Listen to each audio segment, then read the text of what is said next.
El misterioso llanto de la Llorona. Aquellas tardes del mes de mayo le parecían a María de los Remedios de un colorido exuberante. Se le figuraba que de aquel jardín surgían todas las flores, pájaros y perfumes creados por la naturaleza. Esa casona del Callejón de Soledad en el barrio de San Sebastián tenía apenas unos cuantos años de haberse terminado de construir en la nueva Guatemala de la Asunción.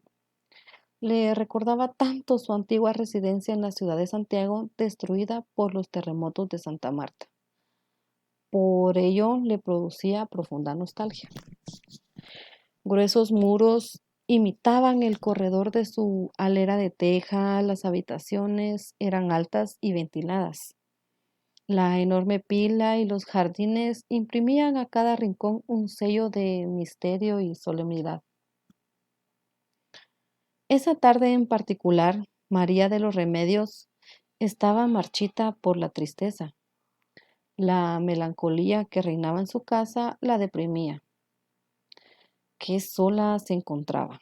Su marido lejos, las flores del magnífico jardín se encontraban adormecidos y los sirvientes en el segundo patio contaban aires tradicionales que les recordaban su niñez.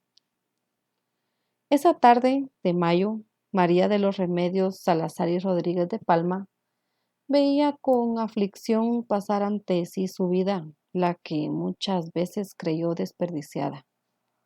Los recuerdos acudieron a su memoria. Era una niña todavía cuando la tarde del 29 de julio los sismos asolaron la ciudad capital del reino. En ella, los señores Salazar y Rodríguez, padres de María de los Remedios, poseían una suntuosa mansión, pero quedó tan agrietada y destruida que se hacía imposible seguir habitándola, por lo que se trasladaron a vivir a una hacienda cercana a Santiago en Patsicía, hasta el momento en que, hechas las reparaciones más importantes, pudieron retornar a su casa. Los acontecimientos que se desencadenaron dejaron en su espíritu una profunda impresión. Recordaba las agrias discusiones que se producían entre traslacionistas y terroristas, y las tajantes palabras del arzobispo Pedro Cortés y Larraz. ¿Cómo dejar la ciudad de Santiago cuando en ella estaban sus propiedades y enterrados sus muertos? Sus ascendientes más ilustres habían forjado paso a paso el esplendor de la ciudad. No, no era posible arrancarse de la añeja ciudad. No obstante, los esfuerzos por permanecer en el solar fueron inútiles. Al emitir el gobernador don Martín de Mayorga aquel bando drástico y riguroso que obligó a toda la población a mudarse al Valle de la Virgen y fundar la nueva Guatemala de la Asunción. Recordaba las penalidades que su familia había sufrido hasta lograr instalarse en aquel valle y construir una casa digna de su abolengo. Qué poco tiempo había transcurrido desde entonces y ya le parecían siglos. Esa fue su época de felicidad. Recordaba no sin cierta satisfacción lo agradable de sus años de adolescencia, cuando su belleza singular captaba la atención de los jóvenes de la ciudad. Se ruborizaba todavía al evocar las miradas arrobadas que la envolvían cuando salía de misa de San Sebastián. Qué bien se sentía entonces. Su calvario se inició de golpe cuando su padre, un viejo español conservador, concertó su enlace con don Gracián Palma y Montes de Oca, rico añilero de la costa de Suchitepeques y uno de los comerciantes que dominaba todo el comercio, no solo en la capital, sino también en las provincias. Cuando María de los Remedios se enteró de su futura unión con Gracián Palma, creyó que la vida se le acababa. Sin embargo, a pesar que don Gracián, fino y cortés, le brindaba comprensión y cariño, se preguntaba ¿Por qué no le había brindado la oportunidad de amar libremente? ¿Por qué hasta el amor le había sido impuesto? Después de reflexionar serenamente, se dio cuenta de que si se oponía a resistencia, su desventura sería aún mayor y aceptó la decisión de su parte sin chistar. Su boda fue memorable, celebrada en la primera catedral de la ciudad, la posterior iglesia de Santa Rosa. Luego del casamiento se trasladó a la casa que le brindara don Gracián Palma. Desde entonces vivía allí sola entre flores y recuerdos. Llevando las herramientas necesarias partía Juan de la Cruz hacia su trabajo de fontanero. Tenía que caminar desde la parroquia vieja hasta San Sebastián para llegar a la caja de distribución de agua en la esquina de la calle de Concepción y calle del Manchén, en donde repartía agua a todo sector de la ciudad. El sol no había asomado tras las montañas. Juan caminaba despacio, sintió una sombra del Cerro del Carmen, pasó por el potrero de Corona y llegó a su fuente de agua. Algunas ancianas envueltas en enaguas y mantos de seda como pedazos arrugados de sombra se arremolinaban charlando alrededor de la caja. Buen día le dé Dios, don Juan, le dijeron al verlo. Asomar como siempre, usted tan madrugador. Buen día, Nía Josefa, ¿cómo amaneció hoy? Oh, muy bien, solo que los chuchos de la Nía Ligia ladraron tanto que casi no pude dormir. Hay que tener cuidado, dijo otra mujer, pues cuando los chuchos aúllan es porque algo malo está pasando, cosas que uno no entiende. Sí, repuso Nía Josefa, hay que tener cuidado porque los perros miran la muerte y los espantos. Bueno, interrumpió Juan, el chorro está listo, vengan por el agua. Y las ancianas se reunieron como abejas junto al manantial. El fontanero era joven y pobre, mestizo de facciones finas y fuertes. Todo lo que había deseado y emprendido en su corta existencia se había esfumado como espejismo, debido a la pobreza que le impedía alcanzar y cristalizar anhelos y realidades. Comprendía a cabalidad su situación y se conformaba con ella. Sin embargo, el trabajo cotidiano le ofrecía la oportunidad de ver, tan solo ver, a la mujer amada, con plena seguridad de la imposibilidad de alcanzarla, pero nada turbaba su ánimo. Sin embargo, era la savia de su vida admirar diariamente a aquella mujer que pasaba junto a él a las 8 de la mañana. Ese día, como todos, sufría por verla aparecer. ¡Cuánto le fascinaba! Cuando el reloj de la catedral no terminaba aún de contar las 8 campanadas, salió del callejón una mujer de sobrio vestir, seguida por una adolescente que portaba un cojín en las manos, probablemente para que la señora se hincara en la iglesia. Pasó junto a Juan y para el brillo con más intensidad del sol, el viento fue más puro y el agua que repartía más cristalina. ¡Ay! Exclamó en su interior. ¿Por qué me gusta tanto esta mujer si jamás podré alcanzarla? Y dos gruesas lágrimas nublaron sus ojos. La mujer de la que el fontanero estaba enamorado era nada menos que doña María de los Remedios Salazar y Rodríguez de Palma y Montes de Oca. Y cuánta razón tenía Juan de la Cruz para admirarla. María de los Remedios era una mujer bellísima, de cuerpo delgado, cabello de ébano. Su gracia se concentraba en su rostro fresco, moreno y terso, ojos brillantes y almendrados de un mirar perpetuamente triste. El fontanero estaba seguro que ese mirar melancólico reflejaba una profunda amargura que sofocaba el alma de su amada imposible. Hubiese dado su vida por quitarle esa angustia, pero ¿qué podía hacer? Al parecer, María de los Remedios sabía de la admiración que le profesaba el humilde fontanero, por la que sentía. Y esa admiración la halagaba, ya que estaba casada en contra de su voluntad. Le gustaba que otro hombre, aunque fuese del pueblo, se conmoviera ante ella. En las noches solitarias y aterradoras, cuando su marido estaba de viaje, se consumía recordando los ojos ardientes del fontanero. Cuántas veces estuvo a punto de hablarle, pero siempre se contuvo. El fontanero había sembrado en su alma una chispa de esperanza y fuerza para sobrevivir. Una mañana del mes de noviembre, la casa de doña María de los Remedios amaneció sin agua potable. Los gruesos caños de loza se habían obstruido. Acudió inmediatamente al fontanero mayor del ayuntamiento, quien, después de trabajar largas horas, no encontró la avería. Los días corrían y la falta de agua se hacía sentir en la comida y la limpieza de la casa, a pesar que los sirvientes le acarreaban como hormigas desde el tanque de San Sebastián. ¿A quién acudir si don Gracián Palma se hallaba fuera de la ciudad? Entonces María de los Remedios recordó entusiasmada al humilde fontanero de la calle de Concepción. Quizás él podría ayudarla y mandó llamarlo con toda rapidez. Juan de la Cruz se asombró tanto que apenas si tuvo aliento para responder que se aceptaba ir. Después de las 12 del día, el joven experimentaba una inmensa emoción. Le costaba creer que iba a entrar a la casa de quien amaba con tanto entusiasmo. Las horas se le hacían largas y pesadas, hasta que el reloj de la catedral marcó la mitad del día. Con toda prisa reunió sus herramientas y se encaminó al callejón de la Soledad.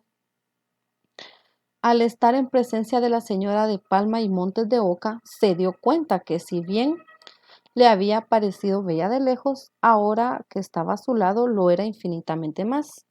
Jesús, pensó, cuando se inclinó ante ella, es la mujer más bella que jamás haya visto. Aparentando una tranquilidad que estaba lejos de sentir, Juan procedió a trabajar sobre los tubos de loza y encontró la obstrucción entonces.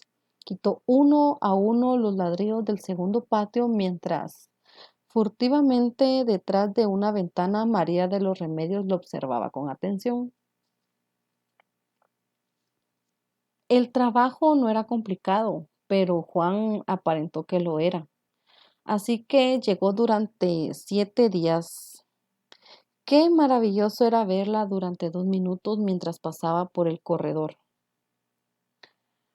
Por fin, al no poder retrasarse más, el fontanero hizo correr el agua por las cañerías para que brotara agua por los búcaros de loza vidriada.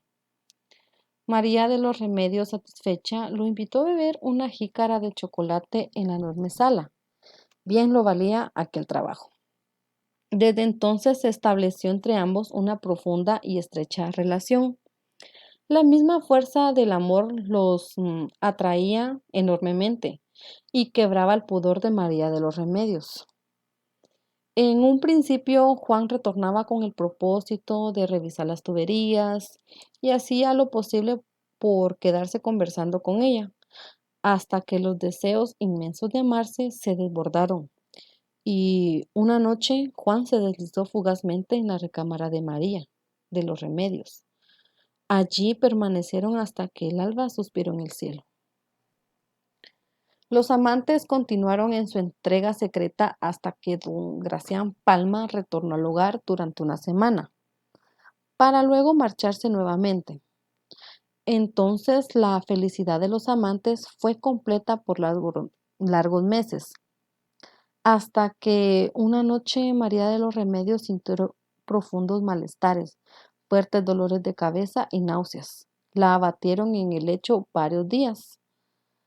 Como los dolores y las molestias se repetían constantemente, se inquietó. No sabía qué hacer, ni se atrevía tampoco a llamar a un médico. Intuía que algo andaba mal. Juan, asustado y afligido, consultó con una vieja curandera del barrio de la parroquia, quien después de observarla concluyó: es muy simple lo que pasa, señora, va a tener un hijo. Entonces una intensa aflicción se apoderó de ambos. Cuando pensaba en ello, a María de los Remedios le corría la angustia por las venas, No querían imaginarse lo que sería de ella si su marido se enteraba. ¿Y qué decir de su honor y la nobleza de su apellido? Sin embargo, en lo más profundo del alma de María de los Remedios afloraba la ternura porque aquel hijo que llevaba dentro de sí era fruto de un amor que la había consumido y la seguía arrasando. Y en las tardes soleadas y frías en una mecedora dejaba vagar su pensamiento tan fugazmente como los meses que corrían. Una mañana María de los Remedios supo que don Gracián Palma volvería en pocos días. Una tremenda preocupación se apoderó de todo su ser, hasta desesperarla. Su exquisita figura había cambiado con el vigor de la maternidad. Era imposible ocultarlo más. Obsesionada por el próximo encuentro con su marido, quemaba sus horas en una ansiedad tan agobiante que contribuyó a acelerar el momento del alumbramiento. Ayudada por una fiel sirvienta, dio a luz a un niño a quien desde el primer momento bautizó con el nombre de su progenitor, Juan de la Cruz. Las murmuraciones en la pequeña ciudad no tardaron en aflorar y cuánto sufrimiento llevaba el corazón de María de los Remedios. Juan intentaba consolarla, pero todos sus esfuerzos fueron en vano. El fontanero lloraba amargamente el calvario de su amada, pues a pesar de las penas y el escándalo, la amaba cada vez con mayor intensidad. Por fin María de los Remedios recibió la noticia que nunca hubiese querido escuchar. Don Gracián Palma de Montes de Oca había arribado a Santo Tomás de Castilla y llegaría a la ciudad de un momento a otro. Naufragó su última esperanza y se ocultó de todos, incluso de Juan. La hermosa mujer estaba al borde de la locura y sin saber lo que hacía, una noche de luna tomó al pequeño Juan de la Cruz en sus manos, se vistió de negro y sin que nadie se diera cuenta salió de su casa. Con paso apresurado atravesó las calles de la ciudad, rumbo al oriente, cruzó el Cerro del Carmen como una silueta de carbón. Atravesó la parroquia y se dirigió al río Las Vacas. Llegó a la ribera y sin meditarlo dos veces hundió a su hijo entre las aguas. Un llanto reprimido en las frías aguas del río fragaron la vida del pequeño ser. Las líneas suaves de María de los Remedios que tanto cautivaron al fontanero de la calle de Concepción se transformaron crispada y convulsa, pavorosamente desfigurada y lanzando sollozos tremendos después de haber ahogado a su hijo. Siguió llorando a gritos por la ribera del río, con el vestido negro desgarrado, arrastrando su ajada figura, lanzando gritos espeluznantes y sollozando con voz sobrenatural del, per- del perdió en los abismos del infinito. Juan de la Cruz estaba triste, nadie le supo decir del paradero de María de los Remedios ni de su hijo. Una noche había salido a deambular para consolar su angustia y sin darse cuenta se encontró junto al tanque de agua de San Sebastián. Se detuvo en la orilla cuando de pronto percibió el viento pesado y escuchó tres pavorosos gritos que casi le paralizan el alma. ¡Ay, ay, ay! ¿Dónde estás, Juan de la Cruz? ¿Dónde estás, hijo mío? Juan se dio cuenta de cómo una sombra negra desgajada de la misma noche pasaba gritando cerca de él y hundía sus manos en el agua del tanque. Después de dar tres gritos lejanos, pavorosamente horrendos, se volvió a las sombras por el callejón del Manchén. ¡Oh, Dios, Dios! Gritó Juan medio enloquecido. María de los Remedios, ¿por qué lo hiciste? Amargas lágrimas regaban sus mejillas, su mente y sus labios, y repitió 1000 veces: María de los Remedios, María, María de los Remedios. Y el fontanero de la calle de la Concepción envejeció como las leyendas, cuidando su fuente, su historia y recuerdo. Se dice que Dios castigó a doña María de los Remedios por haber ahogado a su hijo. la convirtió en la Llorona, condenándola a salir todas las noches a llorar por las calles y los parajes donde hoy corre para buscar a su hijo Juan de la Cruz.